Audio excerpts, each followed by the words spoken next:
আসসালামু আলাইকুম। সংবাদে আপনাদের সবাইকে স্বাগতম জানাচ্ছি আমি নুসরাত। শুরুতেই সংবাদ শিরোনাম। বাংলাদেশের সর্বশেষ গুরুত্বপূর্ণ আপডেট সংবাদে আপনাকে স্বাগত। শুরুতেই সংবাদ শিরোনাম, পরে বিস্তারিত। প্রথমেই জানাবো আমাদের হাতে থাকা সর্বশেষ গুরুত্বপূর্ণ সবথেকে তাজা আপডেট সংবাদ। রাষ্ট্রপতির সঙ্গে সাক্ষাৎ করতে বঙ্গভবনে সিইসি সহ নির্বাচন কমিশনাররা। ত্রয়োদশ জাতীয় সংসদ নির্বাচন এবং গণভোটকে সামনে রেখে সার্বিক প্রস্তুতি জানাতে রাষ্ট্রপতি মোহাম্মদ শাহাবুদ্দিন চুপ্পুর সঙ্গে সাক্ষাৎ করতে বঙ্গভবনে গেছেন প্রধান নির্বাচন কমিশনার সিইসি এএমএম নাসির উদ্দিনের নেতৃত্বাধীন কমিশন। আজ দুপুরের দিকে তিনি বঙ্গভবনে পৌঁছান। এরপর জানাবো ১২৫ আসনে জাতীয় নাগরিক পার্টির প্রার্থী ঘোষণা। ত্রয়োদশ জাতীয় সংসদ নির্বাচন ঘিরে ধাপে ধাপে ১২৫ আসনে দলের প্রাথমিক মনোনয়নপ্রাপ্ত প্রার্থীদের নাম ঘোষণা করেছে জাতীয় নাগরিক পার্টি এনসিপি। আজ এনসিপির সদস্য সচিব আক্তার হোসেন এসব আসনে মনোনীত প্রার্থীদের নাম ঘোষণা করেছেন। এদিকে জানা গেল কোথায় আত্মগোপনে ছিলেন। রাজধানীতে মা মেয়েকে হত্যায় অভিযুক্ত গ্রেপ্তার সেই গৃহকর্মী আয়েশা। রাজধানীর মোহাম্মদপুরে মা মেয়ে হত্যার ঘটনার মূল আসামি তাদের বাসার গৃহকর্মী আয়েশাকে গ্রেপ্তার করেছে পুলিশ। ঝালকাঠির নলসিটি এলাকা থেকে তাকে গ্রেপ্তার করা হয়েছে। পুলিশের তেজগাঁও বিভাগের মোহাম্মদপুর জোনের অতিরিক্ত উপপুলিশ কমিশনার জুয়েল রানা জানান, মোহাম্মদপুরের শাহজাহানপুর রোডে মা ও মেয়েকে হত্যার ঘটনার মূল আসামি গৃহকর্মী আয়েশাকে ঝালকাঠি জেলার নলসিটি এলাকা থেকে তার চাচা শ্বশুরের বাড়ি থেকে গ্রেপ্তার করা হয়েছে। সেখানে তিনি দাদা শ্বশুর বাড়িতে আত্মগোপনে ছিলেন। জানা গেছে মাত্র ৪ দিন আগে তিনি ওই বাসায় কাজে গিয়েছিলেন, আর মাত্র ৪ দিনের ব্যবধানে এই হত্যাকাণ্ডের ঘটনা ঘটিয়েছেন। এবারে জানাবো অচিরেই দেশে ফিরে রাজনীতির হাল ধরবেন তারেক রহমান, বললেন মির্জা আব্বাস। বিএনপির স্থায়ী কমিটির সদস্য মির্জা আব্বাস আশা প্রকাশ করে বলেছেন, দলের ভারপ্রাপ্ত চেয়ারম্যান এ মাসেই দেশে ফিরবেন এবং বিজয় মাসে তিনি দেশে ফিরে এসে বাংলাদেশের রাজনীতি এবং মানুষের হাল ধরবেন। এবং সর্বশেষ জানাবো রাজধানীতে চোর সন্দেহে একজনকে পিটিয়ে হত্যা। রাজধানীর মতিঝিলে চোর সন্দেহে অজ্ঞাত এক ব্যক্তিকে পিটিয়ে হত্যা করা হয়েছে। এই ঘটনায় পুরো এলাকায় থমথমে অবস্থা বিরাজ করছে। এই ঘটনায় পুরো এলাকায় এখনো থমথমে অবস্থা বিরাজ করছে। এই ঘটনায় অভিযুক্ত ব্যক্তিদেরকে দ্রুত সময়ে পুলিশের পক্ষ থেকে গ্রেপ্তার করার আশ্বাস দেওয়া হচ্ছে। চোর বা যেই থাকুক না কেন তাকে আইনের আওতায় নিয়ে আসতে হবে। তবে এই ধরনের অনাকাঙ্ক্ষিত ঘটনা দেশের অভ্যন্তরে যেন না ঘটে সে বিষয়টি খুবই গুরুত্ব সহকারে দেখতে হবে। প্রিয় দর্শক, এতক্ষণ শুনছিলেন সংবাদ শিরোনাম, এবারে বিস্তারিত। তবে তার আগে বন্ধুরা অনুরোধ থাকবে এই সংবাদটিতে একটি লাইক দিন। এই চ্যানেলে আপনি নতুন হয়ে থাকলে আমাদের সংবাদটি দেখতে দেখতে চ্যানেলটি সাবস্ক্রাইব করে রাখুন। কমেন্ট করে বন্ধুরা আপনার মূল্যবান মতামত জানিয়ে দিন আপনি বিশ্বের কোন দেশ থেকে বা বাংলাদেশের কোন স্থান থেকে আমাদের সংবাদটি দেখছেন এবং শুনছেন। আর বন্ধুরা সংবাদটি আপনার সোশ্যাল মিডিয়া ফেসবুকে শেয়ার করে বন্ধুদেরও দেখার সুযোগ করে দিন। গাজা যুদ্ধে আপনি যদি নিরীহ ফিলিস্তিনিদের ভালোবেসে থাকেন কমেন্টে ইয়েস লিখে বিশ্ববাসীকে জানিয়ে দিন। এবারে বিস্তারিত। রাষ্ট্রপতির সঙ্গে সাক্ষাৎ করতে বঙ্গভবনের সিইসি সহ কমিশনাররা। ত্রয়োদশ জাতীয় সংসদ নির্বাচন এবং গণভোটকে সামনে রেখে সার্বিক প্রস্তুতি জানাতে রাষ্ট্রপতি মোহাম্মদ শাহাবুদ্দিন চুপ্পুর সঙ্গে সাক্ষাৎ করতে বঙ্গভবনে গেছেন প্রধান নির্বাচন কমিশনার সিইসি এএমএম নাসির উদ্দিনের নেতৃত্বাধীন কমিশন। আজ দুপুরের দিকে বঙ্গভবনে পৌঁছান তারা। এর আগে নির্বাচন কমিশনার মোহাম্মদ আনোয়ারুল ইসলাম বলেছিলেন, আমাদের সব প্রস্তুতি সম্পন্ন হয়েছে। তফসিল ঘোষণার বিষয়টি এখন শুধু সময়ের অপেক্ষা। তফসিল ঘোষণার যে আনুষ্ঠানিকতা প্রয়োজন সবই সম্পন্ন করছে নির্বাচন কমিশন। ইসি বুধবার পুরো কমিশন রাষ্ট্রপতির সঙ্গে সাক্ষাৎ করবে। সেদিনই সিসির ভাষণ রেকর্ড করা হবে। সেখানে থাকবে নির্বাচনের তফসিল, পরে তা প্রচার করা হবে।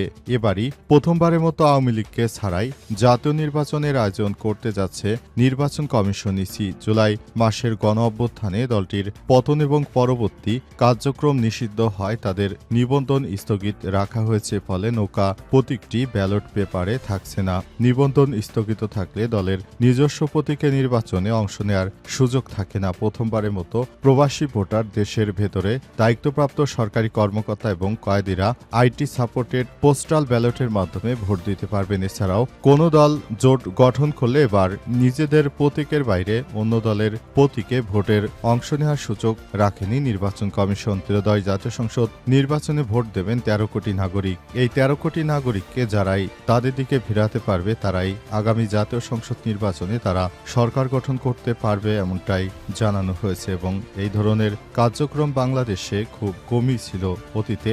এমনভাবে সবার অংশগ্রহণমূলক কার্যক্রমে নির্বাচন অনুষ্ঠিত হয়নি।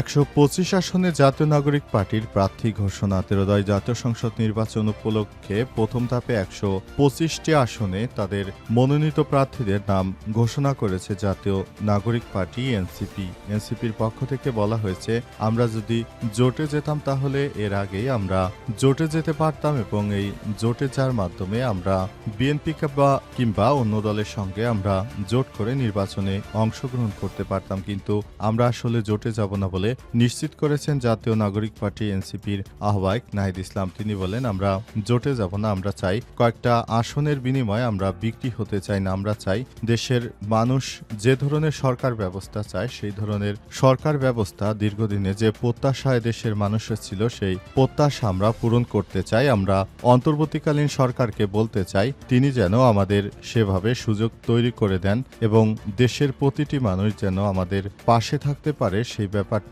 আমরা নিশ্চিত করতে চাই।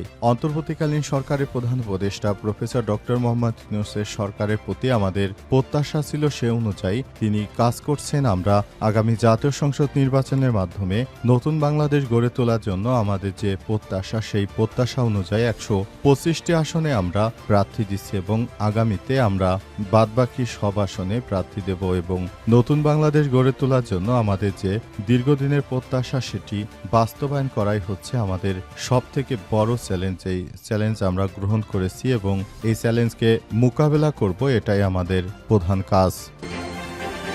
জানা গেল কোথায় আত্মগোপনে ছিলেন গ্রেপ্তার হওয়া মা মেয়ে হত্যায় অভিযুক্ত সেই গৃহকর্মী।